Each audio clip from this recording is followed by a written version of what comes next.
In the winter of 1939, Lord Marchmain, in view of the international situation, declared his intention of returning to England and passing his declining years in his old home. Whatever harsh voices might be bawling into the microphones of Central Europe and whatever lathes spinning in the armament factories, the return of Lord Marchmain took precedence in his own neighbourhood.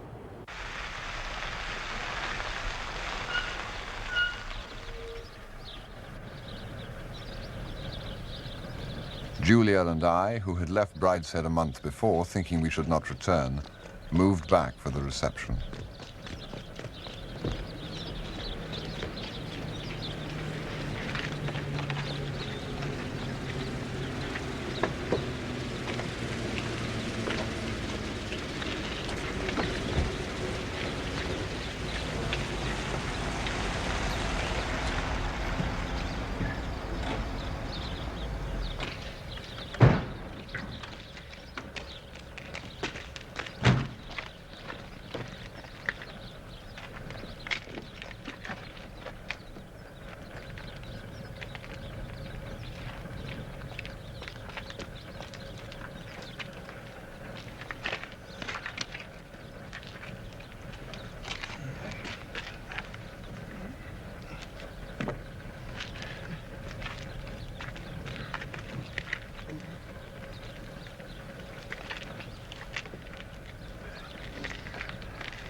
The cold. I've forgotten how cold it is in England. It quite bowled me over. Can I get you anything, my lord? Nothing, thank you. Cara, where are those confounded pills? The doctor said not more than 3 times Damn a day. the doctor. I feel quite bowled over. Glass of water, that's all.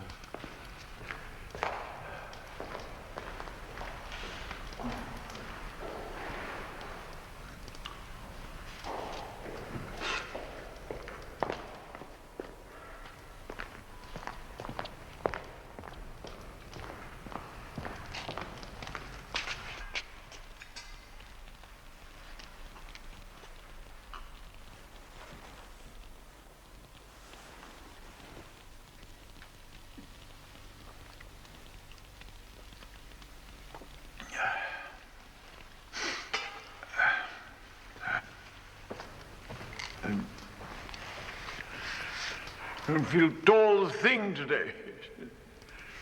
The journey was out of me. Ought to have waited night in Dover. Wilcox, which rooms were prepared for me? Your old rooms, my lord. No, won't do. Not till I'm fit again. Too many stairs. Has to be on the ground floor. Plender, get a bed made up for me downstairs. Very good, my lord. Which room shall we put it in, my lord?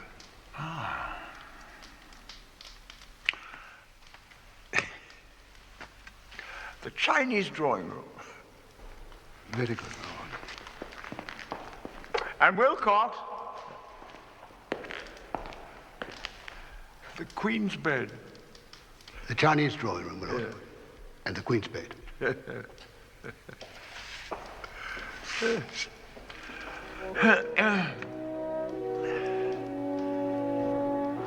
Few things could have caused more stir in the house. The Chinese drawing room was one I had never seen used. The Queen's bed was an exhibition piece, a vast brocade tent like the baldacchino at St. Peter's. So what had been foreseen as a day of formality became one of fierce exertion. The estate carpenters were collected to dismantle the bed, and it came down the main staircase at intervals during the afternoon. Lord Marchmain seemed to derive comfort from the consequences of his whim, and as he showed no inclination to move, tea was brought to us in the hall.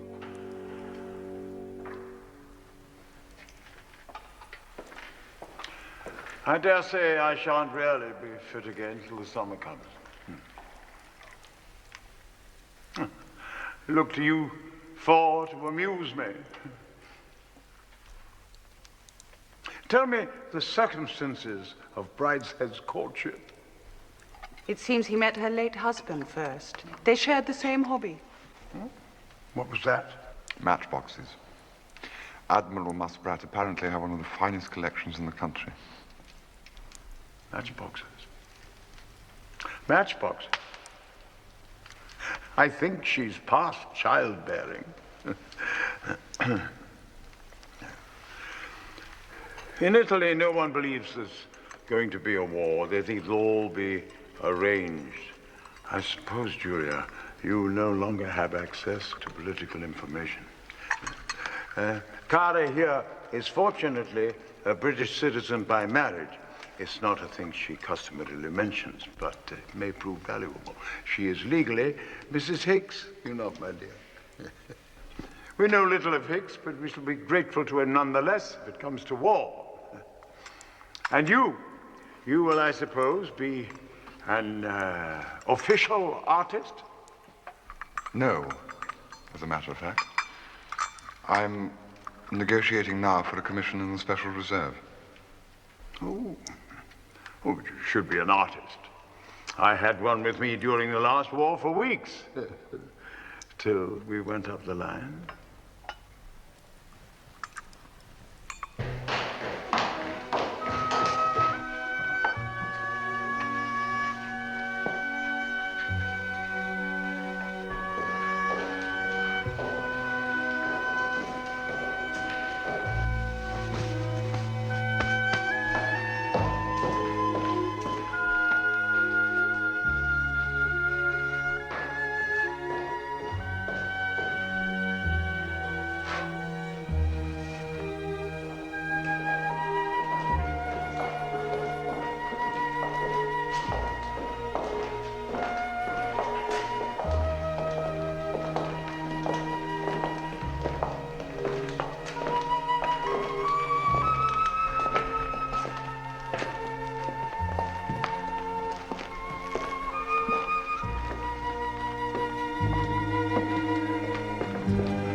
Congratulate you.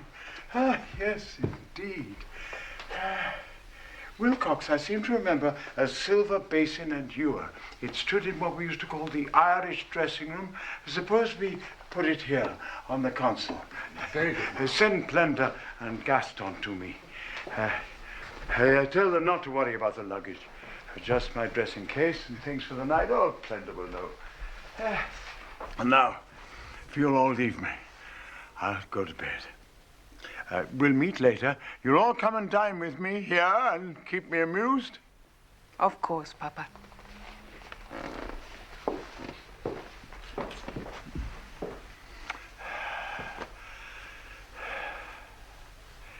Charles, really looks very well, doesn't it? Very well. You might paint it, eh? Call it the deathbed. Did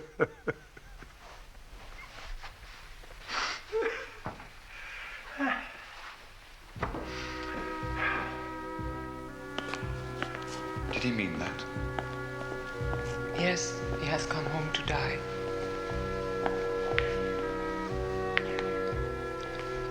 But this afternoon he was speaking so confidently of recovery.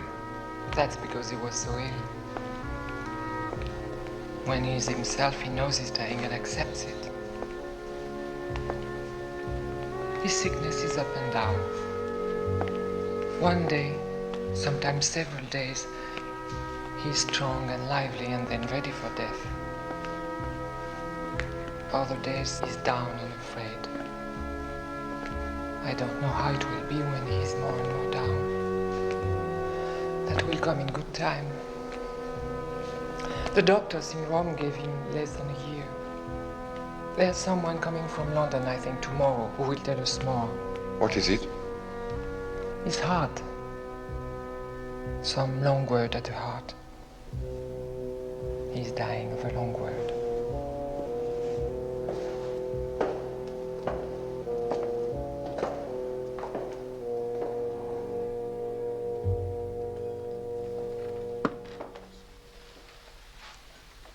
I have not been much moved by family piety until now, but I am frankly appalled at the prospect of Beryl taking what was once my mother's place in this house. Why should that uncouth couple sit here childless while the house crumbles about their ears?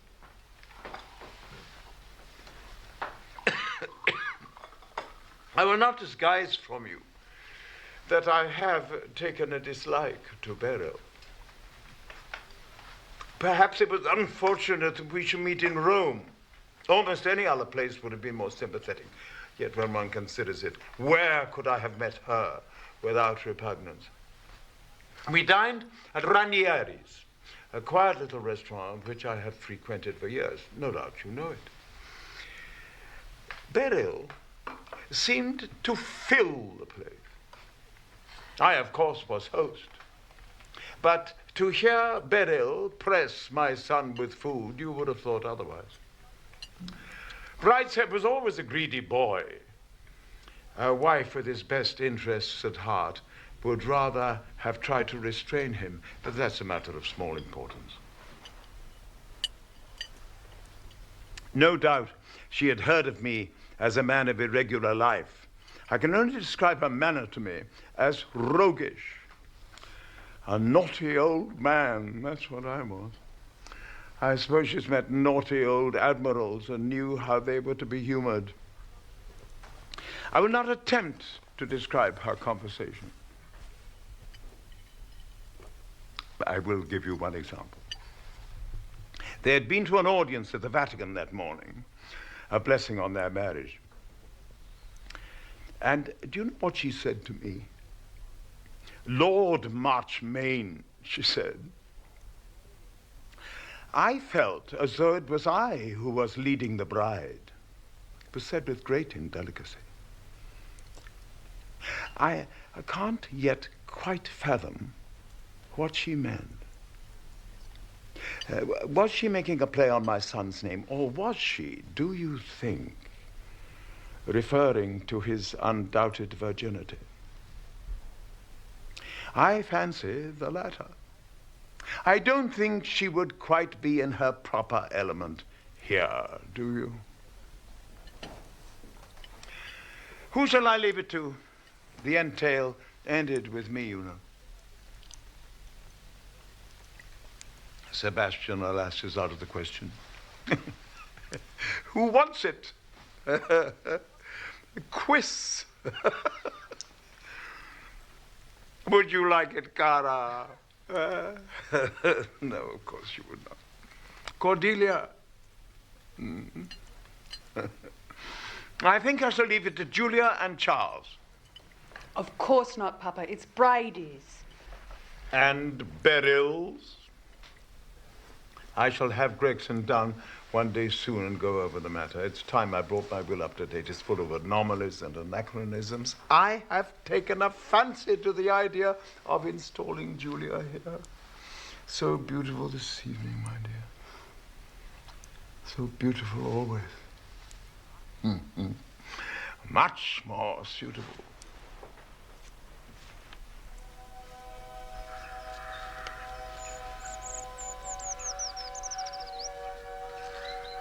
Do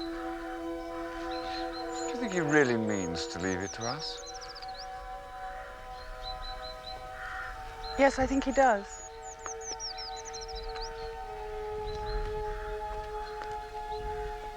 But it's monstrous for Bridie.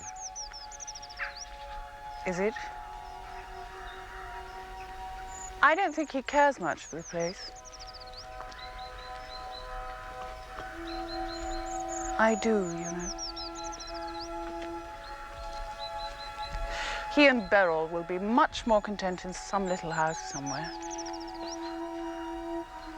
So you mean to accept? Certainly.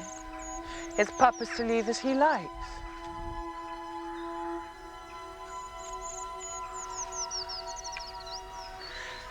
I think you and I could be very happy here.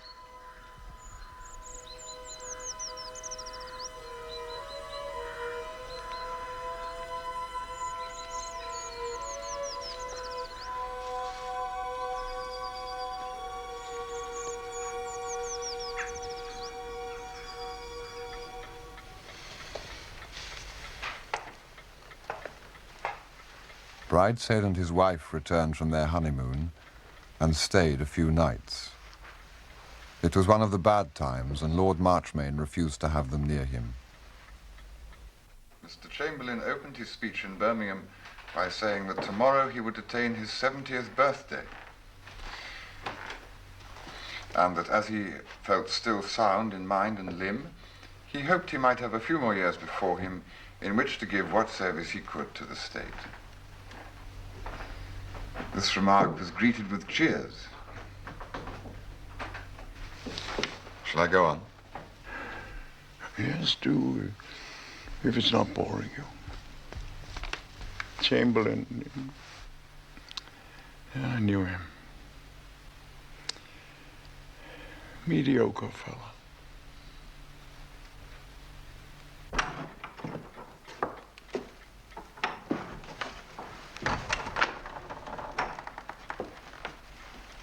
Bridie, I'm sorry. He's terribly tired. He can't see anyone else today. Oh, dear. How very disappointing. Are you quite sure? He's very exhausted. Yes, I do see. Perhaps tomorrow he'll be brighter. Well, I'm afraid Beryl simply can't wait any longer. She has to get back to the children. As you can imagine, this is very distressing for her. She was most anxious to see him. You know, she formed an instant liking to him in Rome. One morning, Father Mackay, the parish priest from Melsted, came to call as a matter of politeness. No, don't bother. I'll be all right.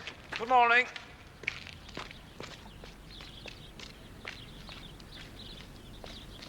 Cordelia put him off with apologies and excuses, but when he was gone, she said, "Not yet. Papa doesn't want him yet."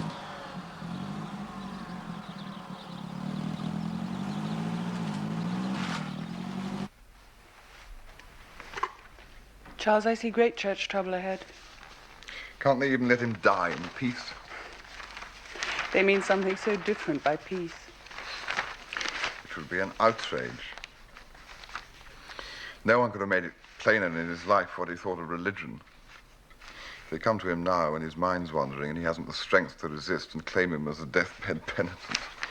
I've had some respect for their religion up to now, but if they do that, then I'll know that what stupid people say is true. That it is all superstition and trickery. And trickery. I don't know, Charles. I simply don't know.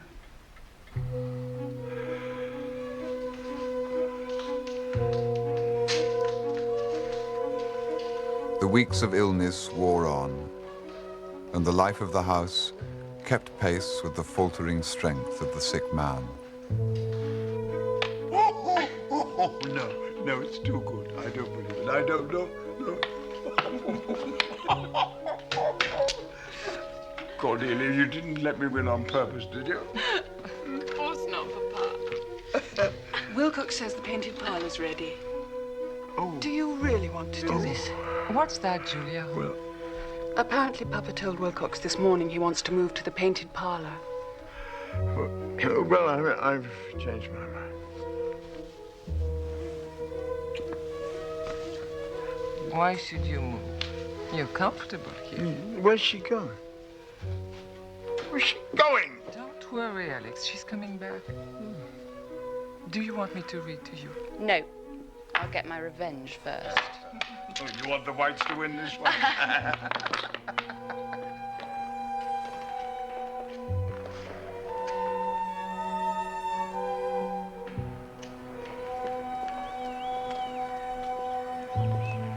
Once, at the end of February, he called for a car and got as far as the north front steps. Then suddenly he lost interest in the drive. No, not now. Later. Sometime in the summer.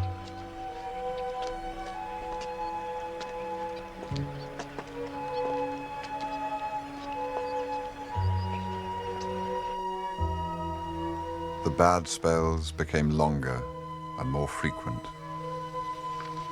Days and nights became indistinguishable to him. A nurse was engaged.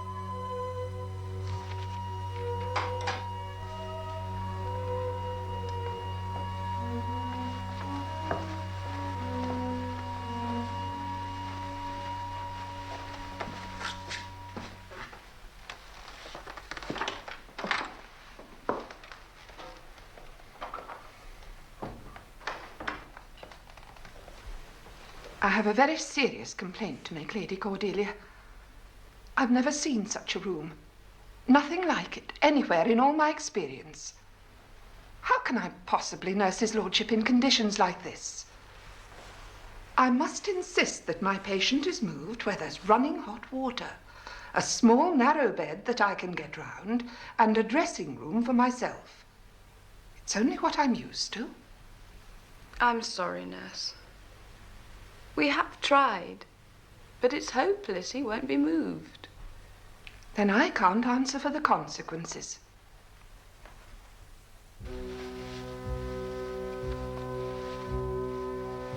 Presently there were no good spells, merely brief fluctuations in the speed of his decline.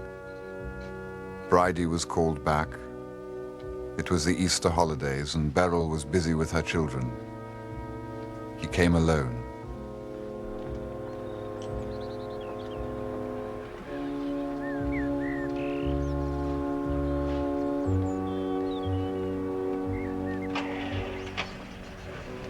Papa must see a priest. Did Bridie, do you think he would? I shall see that he does. I've just asked Father Mackay to come tomorrow. I'll take him in myself.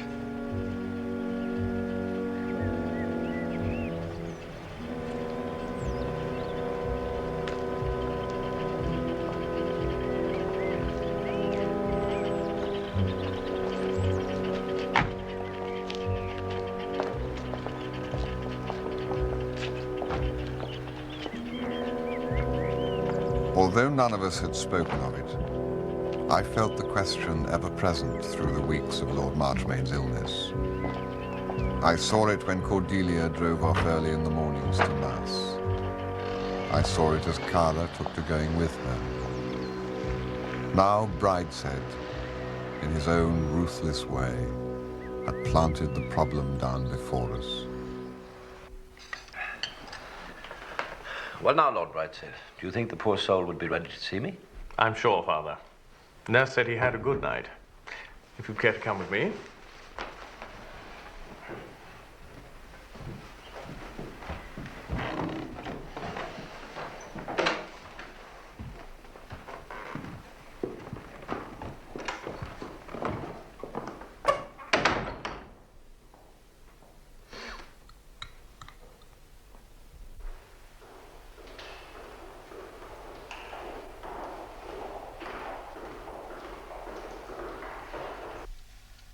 This is all so serious.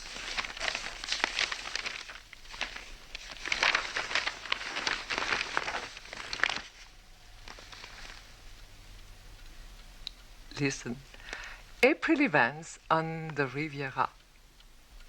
There will be a fete in Monte Carlo, and Mrs. Reginald Fellows has organized a charity gala. Infatigible old bag.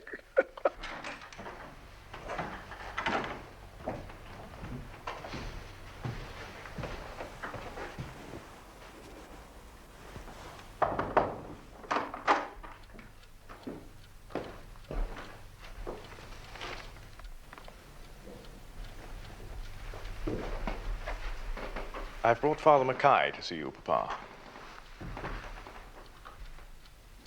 Who? Father Mackay, Papa.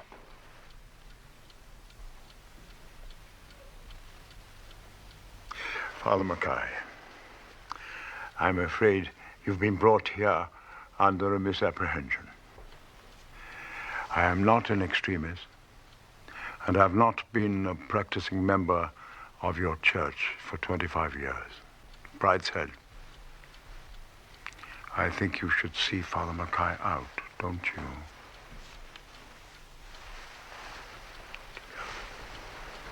To go on reading, darling, please. The Russian ballet season will open under the direction of Monsieur Massine, and the Battle of Flowers will take place at Nice. Father, I can only apologize. Poor soul. Mark you, it was seeing the strange face. You may depend on it, that's what it was. The unexpected stranger. Indeed, I can understand it well myself. I'm sorry, Father. It's wretched to have brought you all this way. Don't talk about it at all, Lady Cordelia. Why, I've had bottles thrown at me in the Gorbals. Give him time. I've known worse cases make beautiful deaths. Now, if you'll excuse me, I'll pay a visit to Mrs. Hawkins. I'll call again. Pray for him. You know your way, Father. Indeed I do.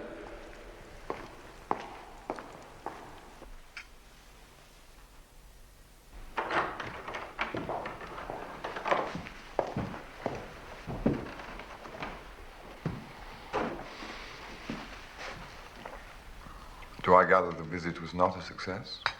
It was not. Cordelia, will you drive Father Mackay home when he comes down from Nanny's? I'm going to telephone Beryl to see if she needs me at home. Bridie. It was horrible. What are we going to do? We've done all we can for the moment.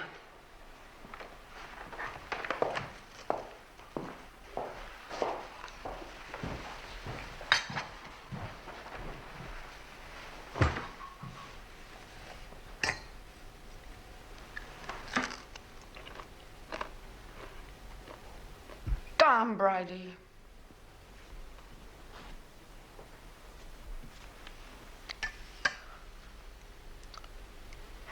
I knew it wouldn't work. I felt triumphant. I had been right, everyone else had been wrong. Truth had prevailed. The threat I had felt hanging over Julia and me at the fountain had been averted, perhaps dispelled forever.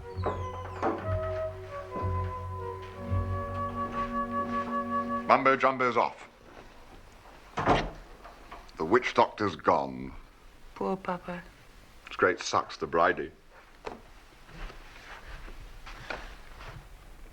can't quite see why you've taken it so much to heart that my father shall not have the last sacrament. Well, it's such a lot of witchcraft and hypocrisy, isn't it? Is it? It's been going on for nearly 2,000 years. I really don't know why you should suddenly get so excited about it now. For Christ's sake, write a letter to the Times. Get up and make a speech in Hyde Park. Start a no popery riot. But don't bore me about it. What's it got to do with you or me whether my father sees his parish priest?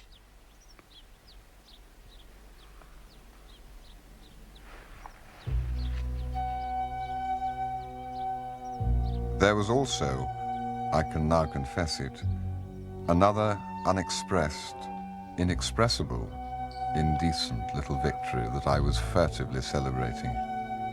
I guessed that the morning's business had put Brideshead some considerable way further from his rightful inheritance. In that I was correct.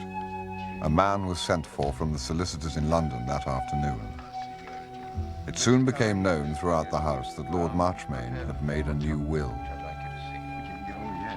But I was wrong in thinking that the religious controversy was quashed. It flared up again that evening after dinner. What Papa said was, I am not an extremist. I have not been a practicing member of the church for 25 years. Not the church, your church. I don't see the difference. There's every difference. Bridie, it is perfectly plain what he meant. I presume he meant what he said. He meant he was not accustomed regularly to receive the sacrament, and since he was not at that moment dying, he did not intend to change his ways yet. But that's simply a quibble.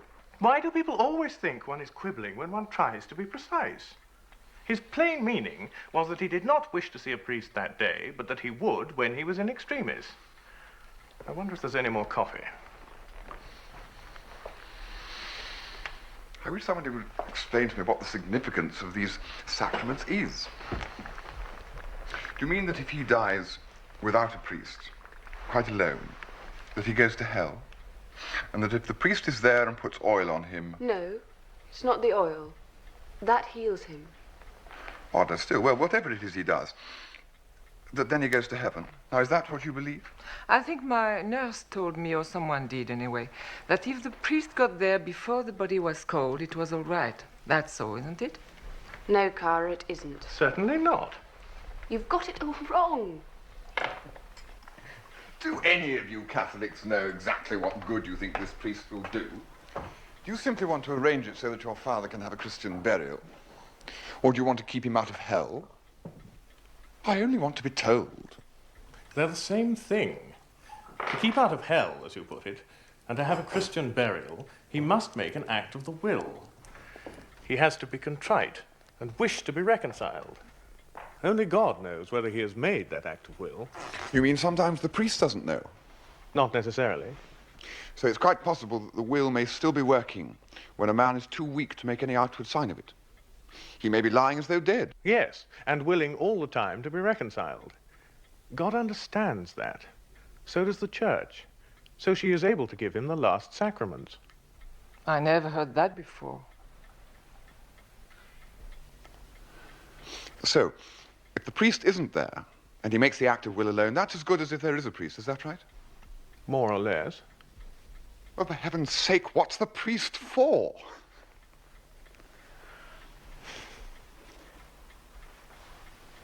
All that I know is that I shall take very good care to have a priest. Bless you. I believe that's the best answer.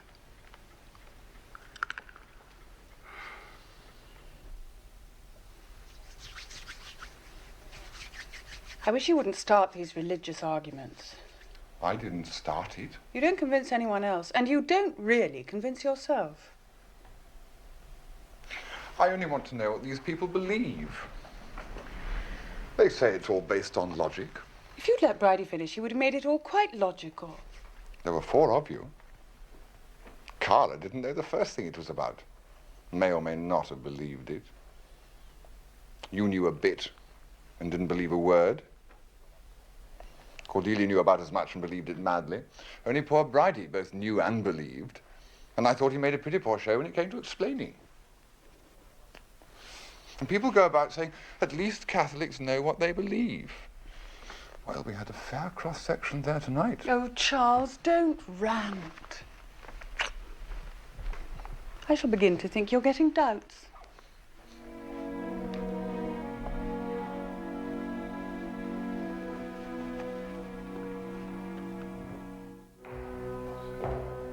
The weeks passed, and still Lord Marchmain lived on. In June, my divorce was made absolute. Julia would be free in September. The nearer our marriage got, the more wistfully I noticed Julia spoke of it. War was growing nearer too. But Lord Marchmain's mind was far from world affairs. It was there on the spot, turned in on himself. He had no strength for any other war than his own solitary struggle to keep alive. Better today. Better today. I can see now where the geese are flying over the lilies. Where yesterday I was confused and took the lilies for swans. Soon I shall see where the geese are headed when they gather to fly over the looking glass.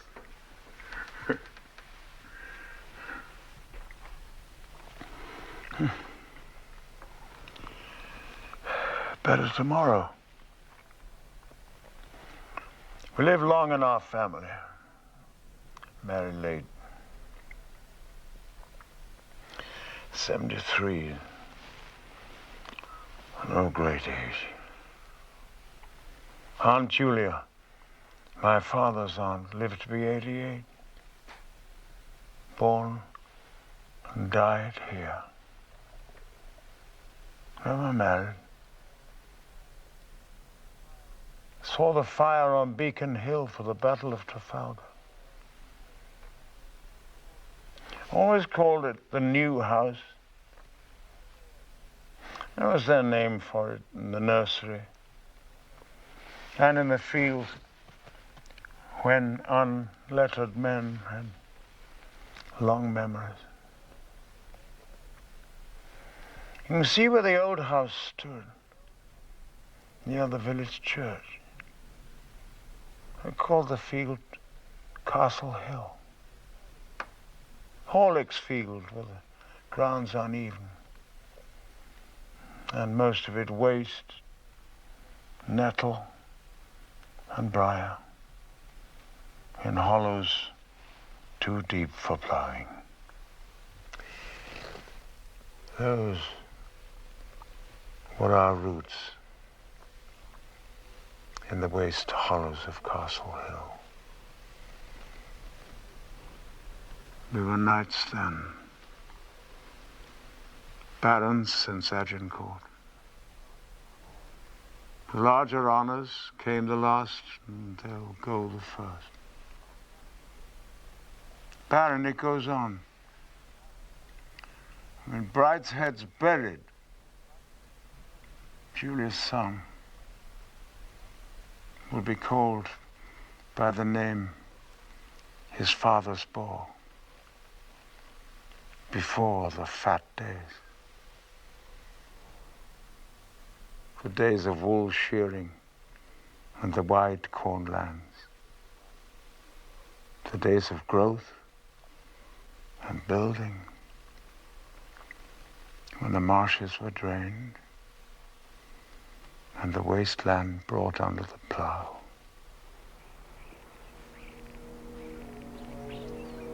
When one built the house, his son added the dome. His son spread the wings and dammed the river.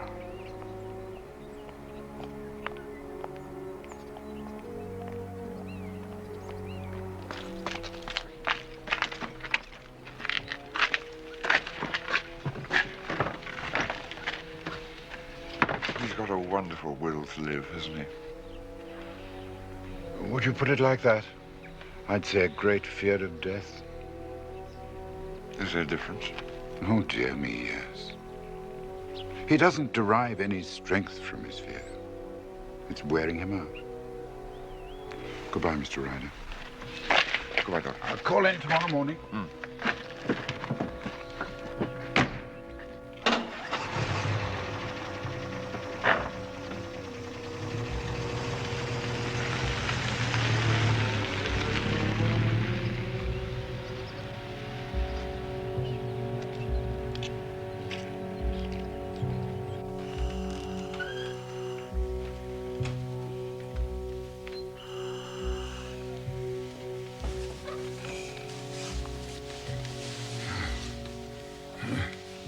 Better today. Lived carefully. Protected myself from the cold winds. Eaten moderately of what was in season. Drunk fine claret. Slept in my own sheets.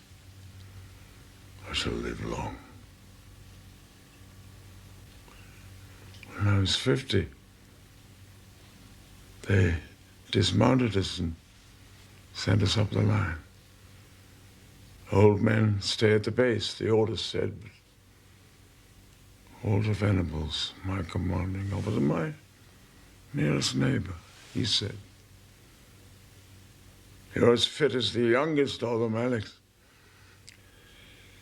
So I was. So I am now. If I could breathe.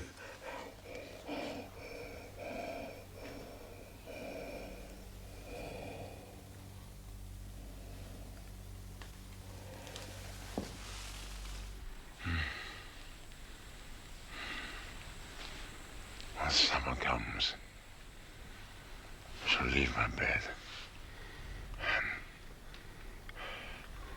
sit in the open air, breathe more freely. When the wind comes down the valley, and the man can turn to meet it, fill himself with air, like a beast of water. God take it, wife, they dug this hole for me. Just a man stifled to death in his own cellar. Brenda, Gaston, open the windows. The windows are all wide open, my lord. It's empty. Look, nurses, nothing comes out. No, Lord Marchmain, it's quite full. You can tell from this dial here. It's at full pressure. Listen, can't you hear it hiss? Now. Try and breathe slowly, Lord Marchmain. Quite gently. Then you'll get the benefit. There.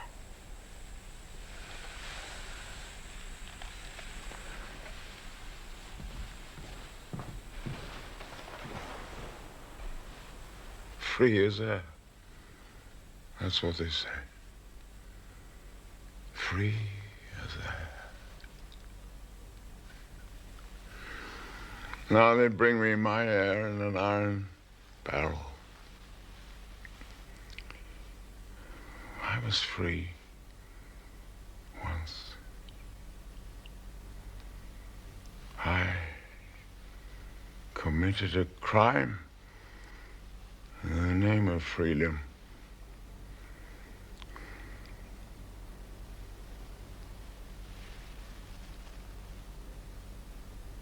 Cordelia, what became of the chapel? They locked it up, Papa, when Mummy died. It was hers. I built it for her. There was a chaplain here until the war. You remember him? I was too young. Then I went away. I left her praying in the chapel. It was hers. It was the place for her. I never came back to disturb her prayers. I said we were fighting for freedom. Had my victory. Is that a crime?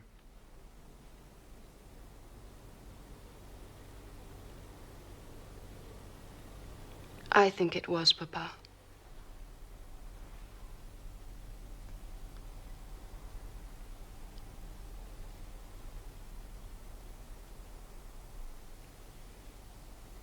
Do you think that, child?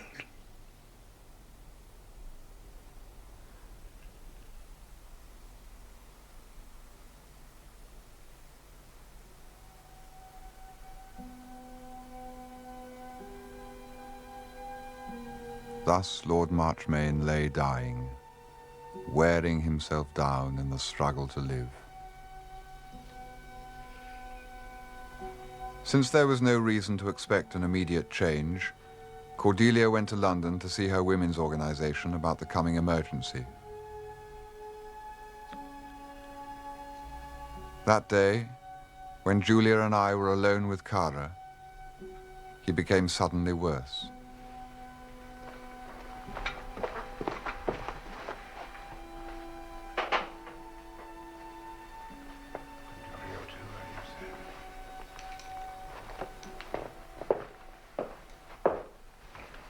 Is he dying? It's difficult to say. When he does die, it'll probably be like this. He may recover from the present attack. The only thing is not to disturb him. The least shock will be fatal. I'm going to telephone Father Mackay.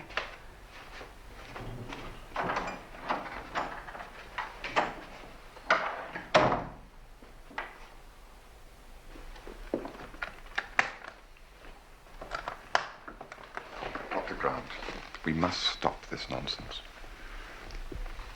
My business is with the body. It's not my business to argue whether people are better alive or dead or what happens to them after death. I only try to keep them alive. And you said just now that the least shock would kill him. What could be worse for a man who fears death as he does than to have a priest brought to him? A priest he turned out when he had the strength.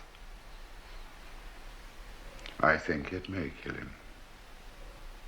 Then you will forbid it. I have no authority to forbid anything. I can only give an opinion. Doctor. Excuse me.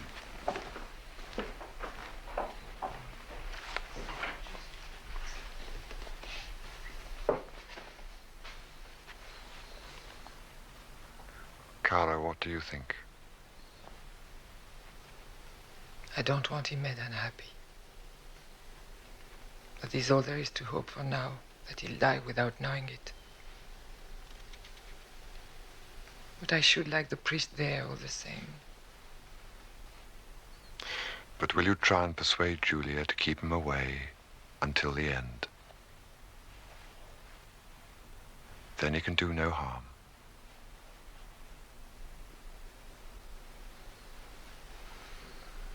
I will ask her to leave Alex happy. Yes.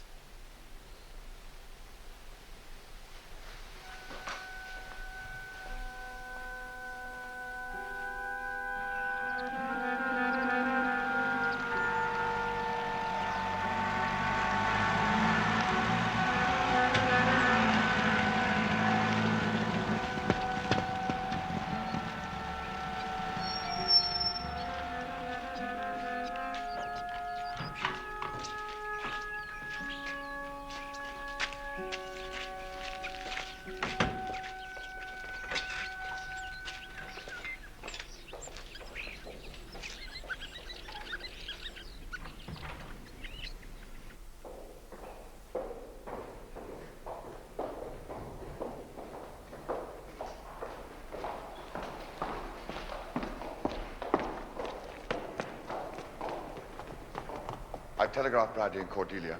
I hope you agree that nothing should be done until they arrive. I wish they were here now. You can't take the responsibility alone. Everyone else is against you. Dr. Grant, tell her what you told me just now. I said that the shock of seeing a priest might well kill him. Without that, he may survive this attack. As his medical man, I must protest against anything being done to disturb him. Cara. I know you're doing for the best, Julia. But you see, Alex was not a religious man. He scoffed always. We mustn't take advantage of him now he's weak to comfort our own consciences. If Father Mackay comes to him when he's unconscious, then he can be buried in the proper way. Can he not, Father? I'll go and see how he is. Father Mackay, do you remember how Lord Marchmain greeted you the last time? I think it possible he can have changed now. And thank God, by his grace, it is possible. Perhaps you could go in while he's sleeping. Say the words of absolution over him. He would never know. I've seen so many men and women die. I never knew them sorry to have me there at the end. Yes, but they were Catholics. Lord Marchmain has never been one except in name. Well, at any rate, not for years. He was a scoffer. Cara said so.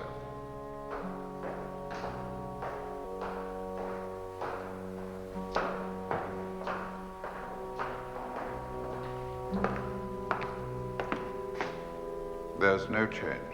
Now, Doctor, how could I be a shock to anyone? Do you know what I'm going to do? It's something so small. There's no show about it. I don't wear special clothes, you know. I go just as I am.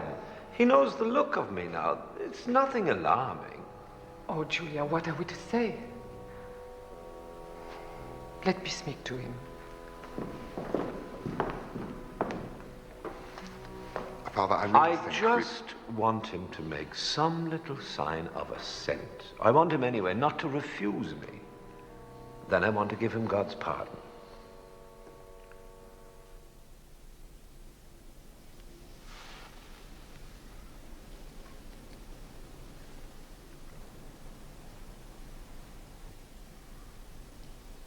Alex?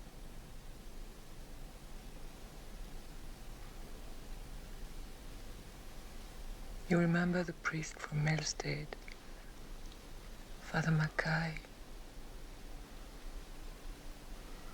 You were very naughty with him when he came to see you. You hurt his feelings very much.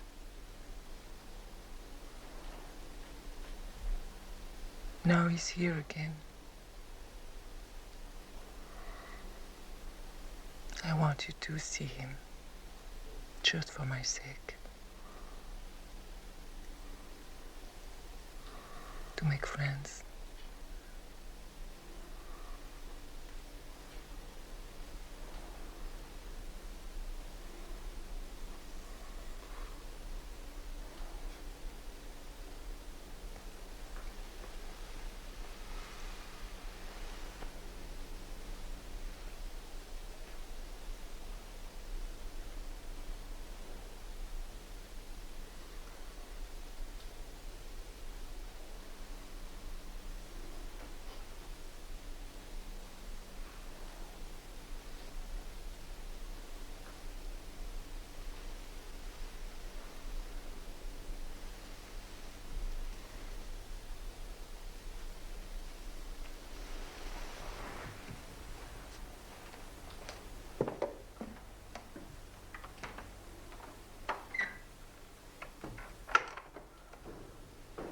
Though it's not essential, I wanted to anoint him. It's nothing. A touch of the fingers, a little oil from this box. Nothing to hurt him.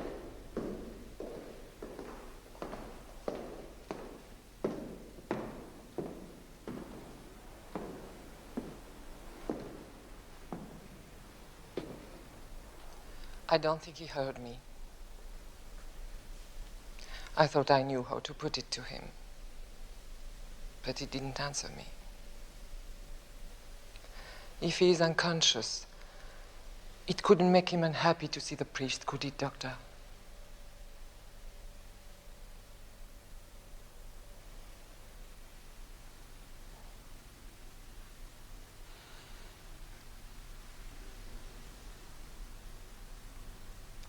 Thank you for your advice, Doctor.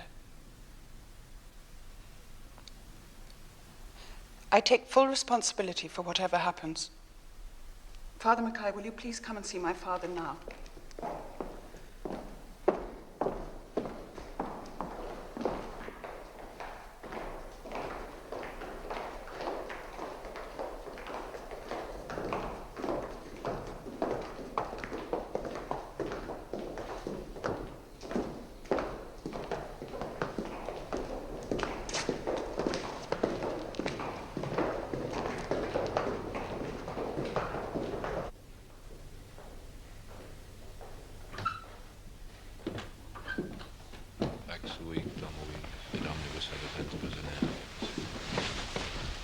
You won't disturb him now. Do you mean it? No, no. It is past noticing anything.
Asperges me domine hisopo et mundabo lavabis me et supernivum de albabo.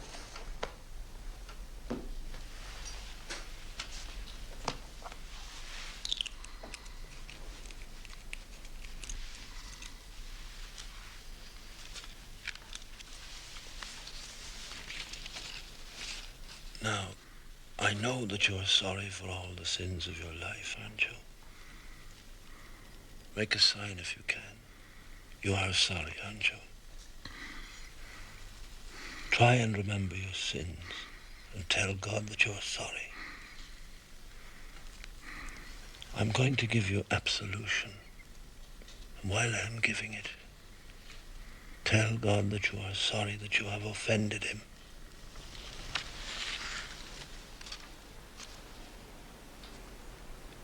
Ego te absolvo ab omnibus censuris et peccatis in nomine Patris. I recognized the words of absolution and saw the priest make the sign of the cross.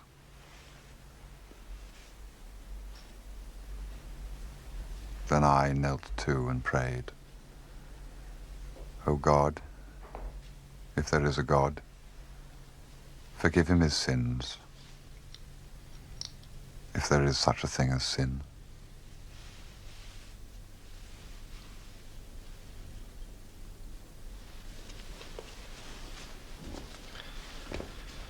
Per istam sanctam unctionem et suam piissima misericordiam indulget tibi, Dominus, quid deliquisti.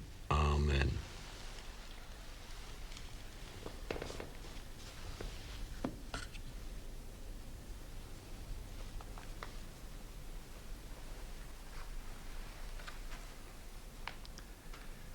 Confitio Deo omnipotenti, Beate Maria, semper Virgine, Beato Michaele Arcangelo, Beato Ioanni Baptistes, Sanctis Apostolis, Petro et Paulo, omnibus sanctis et tibi pater, quia peccavi nimis cogitatione, verbe et opera, mea culpa, mea maxima. I suddenly felt the longing for a sign, if only of courtesy, if only for the sake of the woman I loved.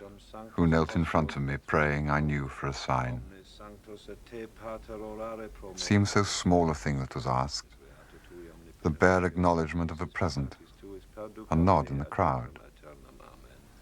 I prayed more simply, God, forgive him his sins, and please God, make him accept your forgiveness. So small a thing to ask. Ego facultate mihi ab apostolica sede tributa indulgentiam plenariam et remissionem omnium peccatorum tibi concedo, et benedico te in nomine Patris et Filii et Spiritus Sancti. Amen.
Then I knew that the sign I had asked for was not a little thing, not a passing nod of recognition.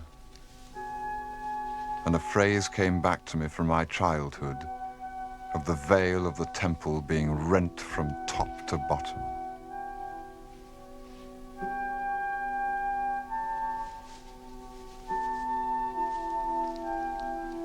Will you see Father Mackay out? I'm staying here for a little.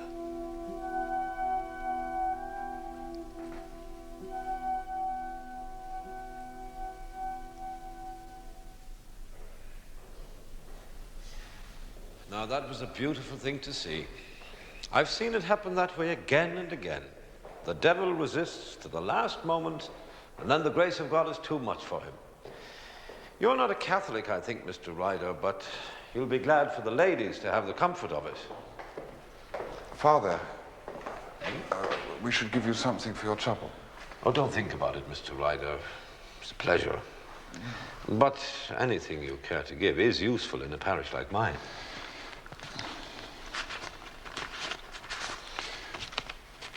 Is this all right?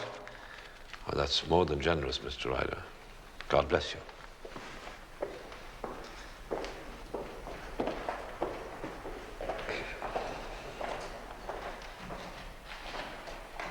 I'll call again later, but I don't think the poor soul has long for this world.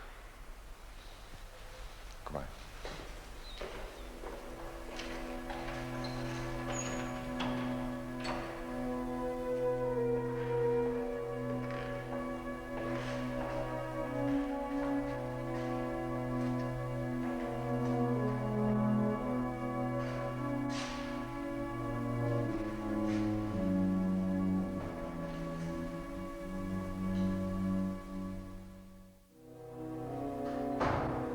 Julia remained in the Chinese drawing room until at 5 o'clock that evening her father died, proving both sides right in the dispute, priest and doctor.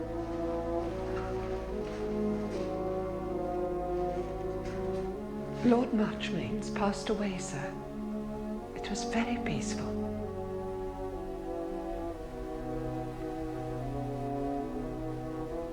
If you'll excuse me, sir.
Julia, Not now. I'm taking Cara to her room. Later.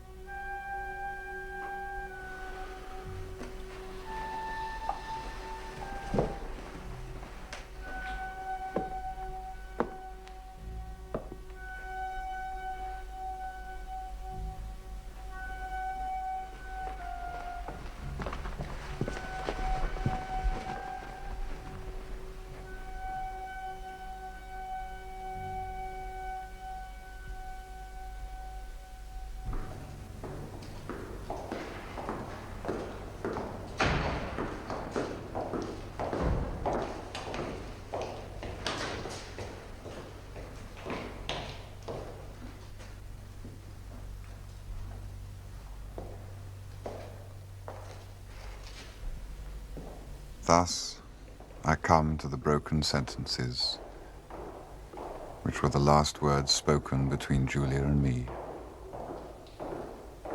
The last memories. While she was still upstairs, Brideshead and Cordelia arrived from London.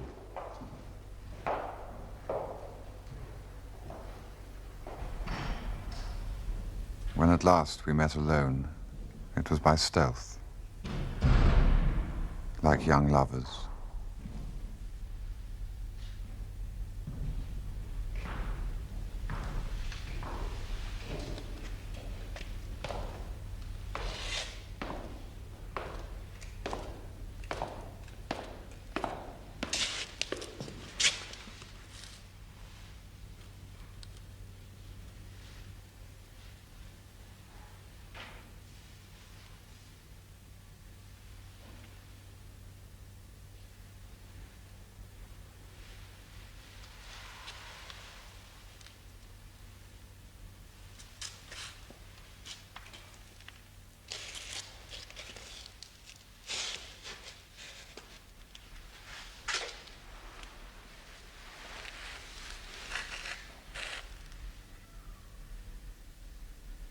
Here on the stairs a minute to say goodbye. So long. To say so little.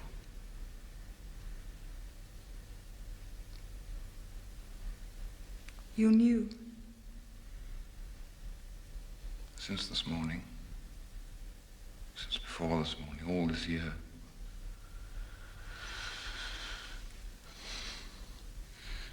I didn't know till today.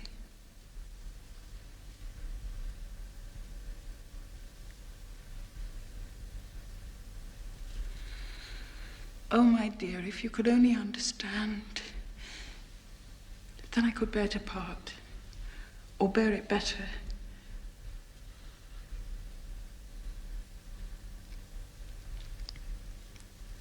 I'd say my heart were breaking if I believed in broken hearts.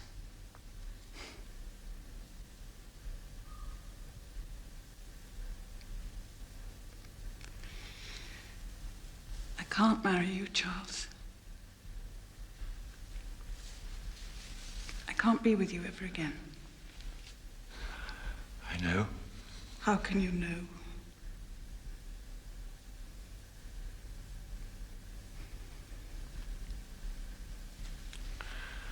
What will you do?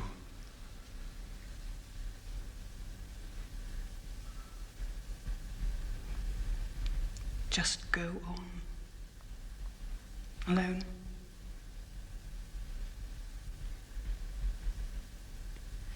How can I tell what I shall do?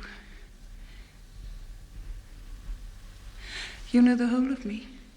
You know I'm not one for a life of mourning. I've always been bad. Probably I shall be bad again. Punished again.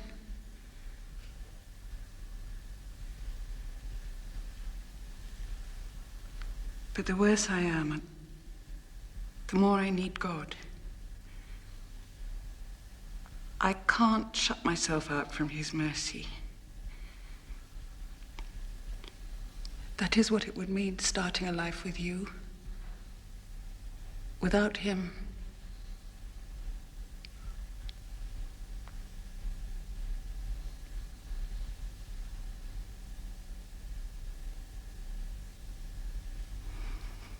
One can only see one step ahead. But I saw today there's one thing unforgivable. Like things in the schoolroom. So bad, they're unpunishable. That only Mummy could deal with. The bad thing I was on the point of doing that I'm not quite bad enough to do. To set up a rival good to God's.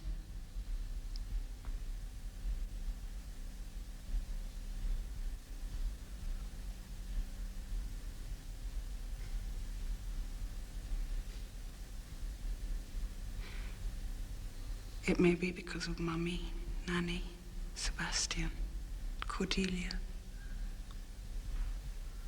Perhaps Bridie and Mrs. Muspratt, keeping my name in their prayers.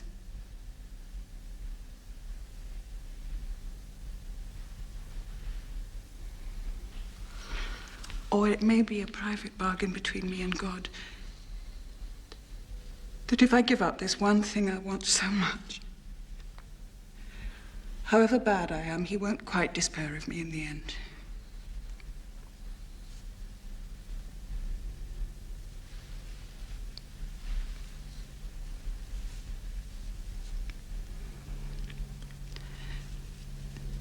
Now we shall both be alone.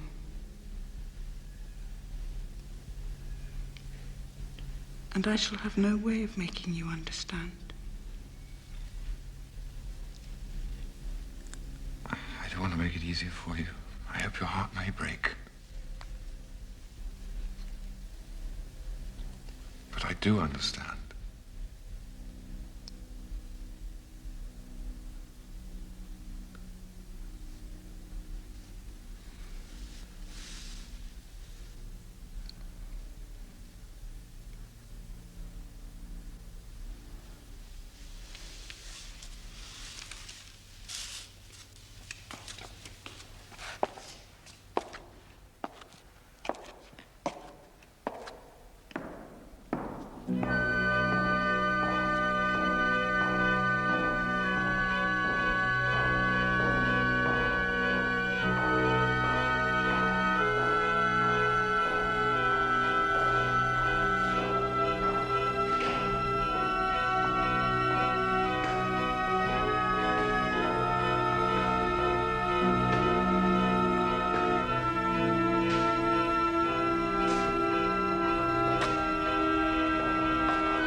The worst place we've struck yet.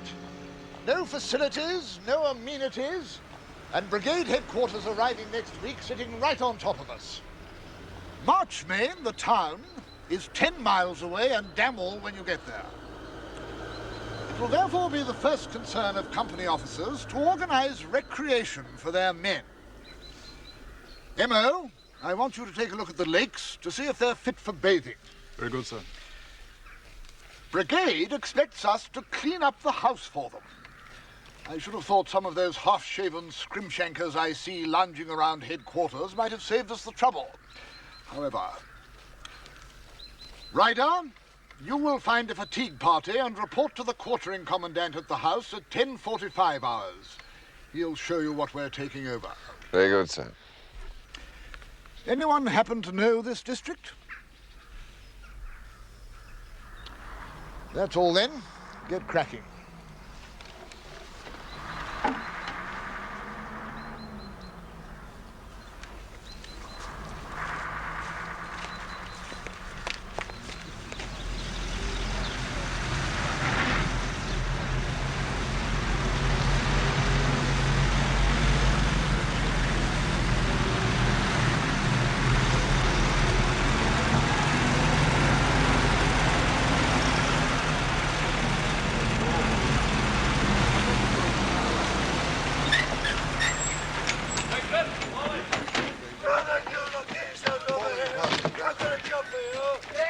Good morning, sir.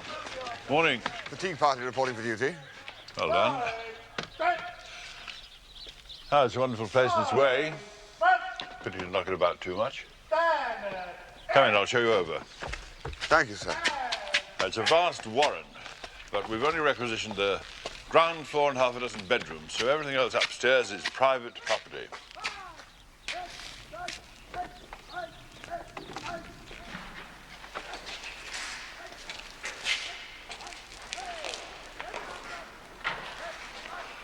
The caretaker and a couple of old servants live at the top. There won't be any trouble to you. The chapel is open. Inbounds to the troops, and a surprising number use it. The place belongs to Lady Julia Flight, as she calls herself now. She used to be married to Mottram, the minister, for whatever it is.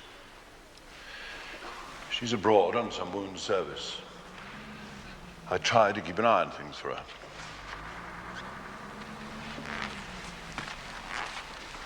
Surprising the old Marquis leaving everything to her.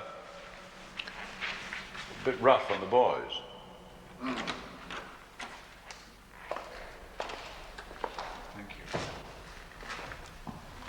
This is the signals room. Plenty of space anyway. The last lot made absolute hay of the place. Rather a shame. Pity we didn't have those paintings covered up. Modern work, I think. But if you ask me, quite the prettiest in the place. Somebody's made rather a beast of himself there. Destructive beggars soldiers are. You see that fountain out there?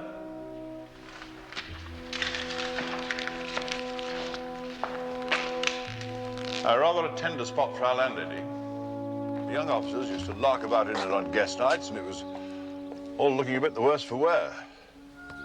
So I boarded it up and turned the water off. Florid great thing, isn't it?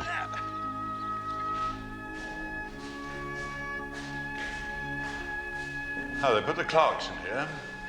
Don't know why, really. It gets bloody cold in winter. Tried these oil heaters, but it didn't do much good. Now, keep an eye on the busts. Some bright spark managed to knock the head off one of them. Playing indoor hockey, if you please. Don't worry. It won't be charged to your lot.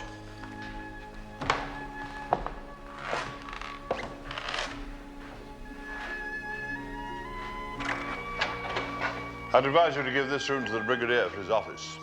The last one took it. Next door's no good. He's got a bloody great bed in it. And a load of Chinese furniture. Always reminds me of one of the costume knocking shops. You know, La Maison Japonaise.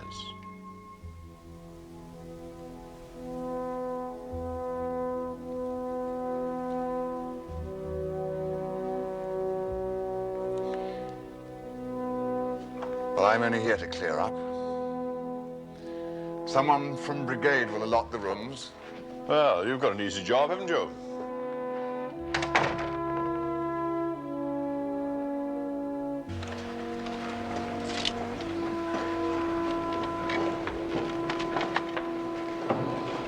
Well, if you've seen everything, I'll push off. Good day to you. Good day, sir.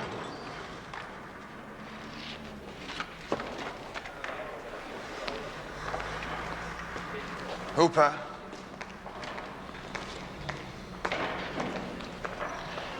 Is there any chance I can safely leave you in charge of the working party for half an hour?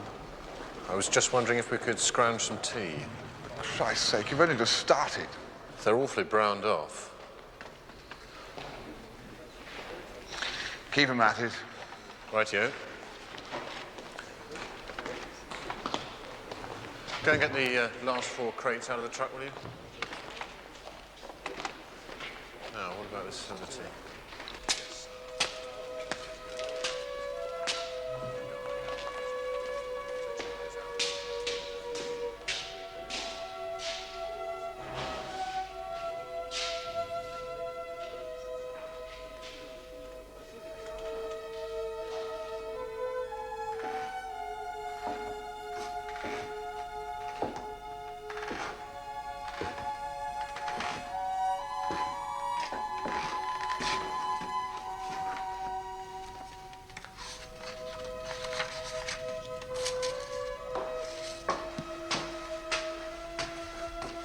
Isn't it Mr. Ryder? It is. I was wondering when I'd meet somebody I knew. Mrs. Hawkins is still in her old room. I was just going to take her some tea. I'll take it for you. Very good, sir.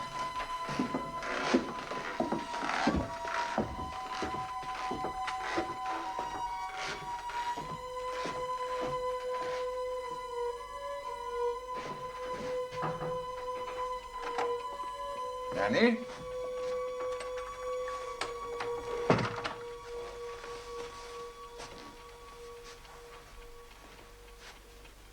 Hello?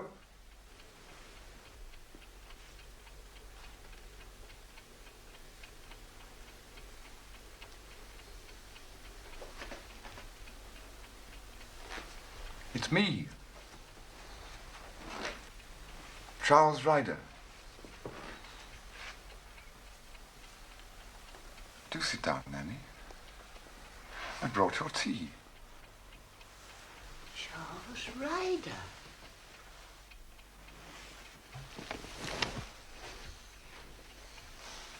Lady Julia's not here. Only myself here and the two girls and poor Father Membling, who was blown up. Not a roof to his head, not a stick of furniture, till Julia took him in with the kind heart she's got, and his nerve something shocking. Oh, did you listen to Mr. Mottram last night? Oh, very nasty about Hitler he was. I said to Effie, the girl who does for me, I said, if Hitler was listening and if he understands English, which I doubt, he'll feel very small.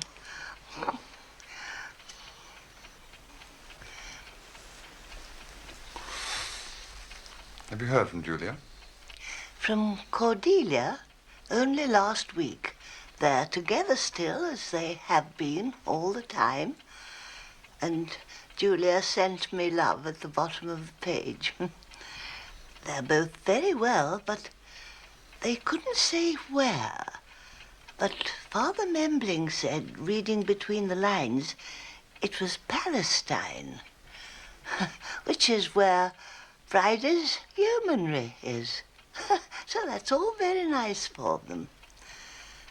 Cordelia said they were all looking forward to coming home after the war, which I'm sure we all are. Though whether I live to see it is another story.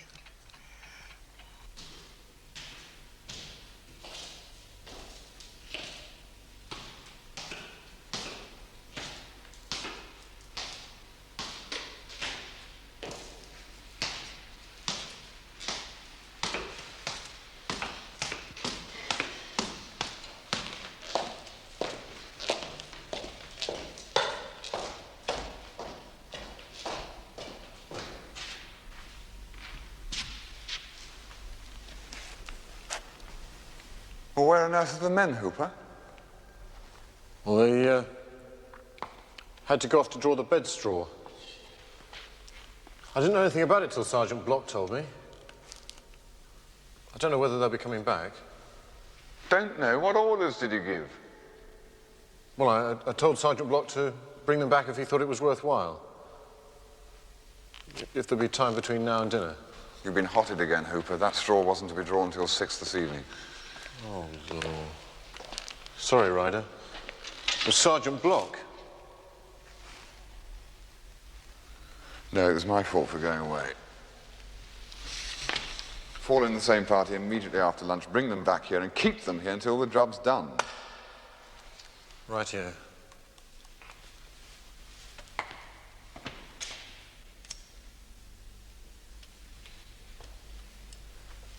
Oh. Thanks.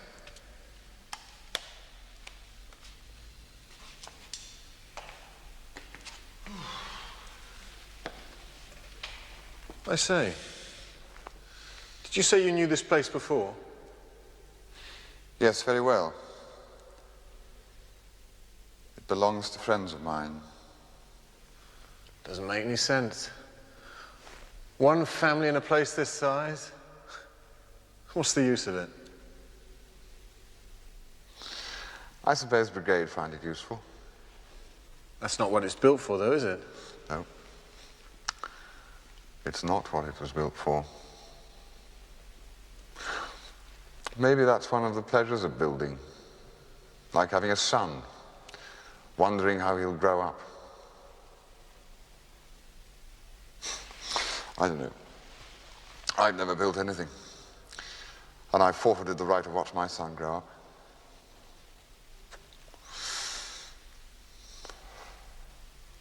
I'm homeless, childless,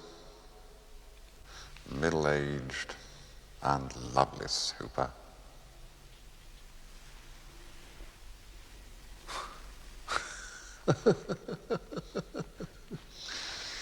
Now go on back to camp and keep out of the CO's way. He's back from the wreckage. Okay, Ryder. And Hooper, don't let on to anyone that we made a nonsense of this morning.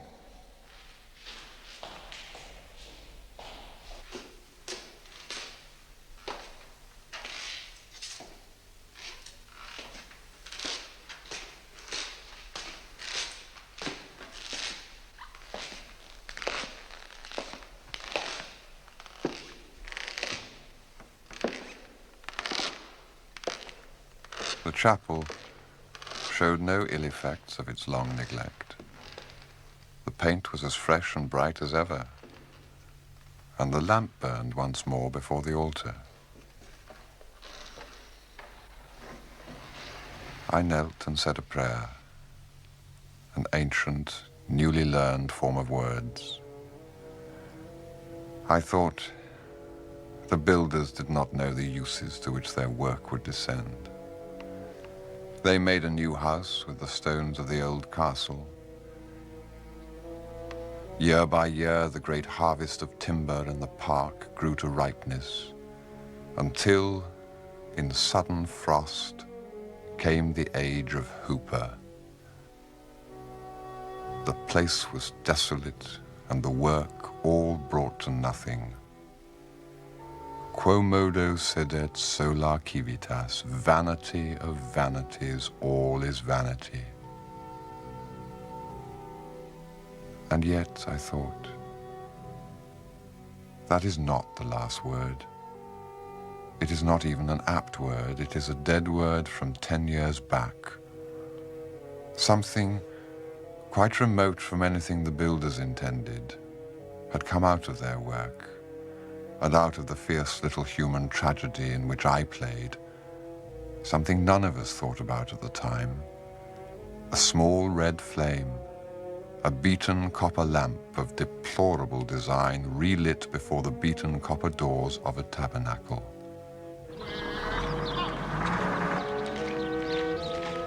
This flame, which the old knights saw from their tombs, which they saw put out, the flame burns again for other soldiers far from home, farther in heart than Acre or Jerusalem. It could not have been lit but for the builders and the tragedians. And there I found it that morning, burning anew among the old stones. Morning, Ryder. You're looking remarkably cheerful today.